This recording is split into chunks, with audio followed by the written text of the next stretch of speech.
മരിച്ചിട്ട് 4 ദിവസമായി. എന്ത് നടക്കാനാ? ഒന്നും നടക്കുവാൻ സാധ്യതയില്ല. യേശു ഭവനത്തിലേക്ക് കടന്നു വരുന്നു.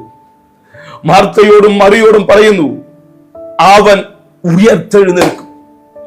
രണ്ടുപേരുടെയും കൺസേൺ എന്ന് പറയുന്നത്, മരിച്ചിട്ട് 4 ദിവസമായി, നാറ്റം വെച്ച് തുടങ്ങി.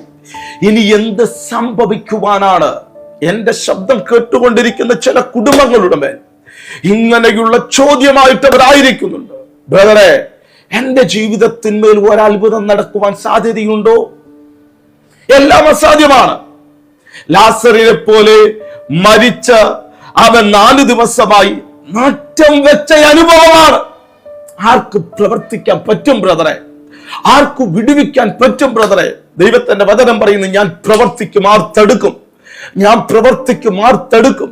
നിന്റെ മുൻപിൽ എത്ര വലിയ അടയപ്പെട്ട വഴികളാണെങ്കിലും, നിന്റെ മുമ്പിൽ എത്ര വലിയ തകർക്കപ്പെട്ട അനുഭവങ്ങളിൽ കൂടി കടന്നു പോകുന്ന വ്യക്തിയാണെങ്കിലും, എന്റെ യേശുവിന് നിന്റെ ജീവിതത്തിന്റെ മേൽ അത്ഭുതം ചെയ്യാൻ പറ്റും.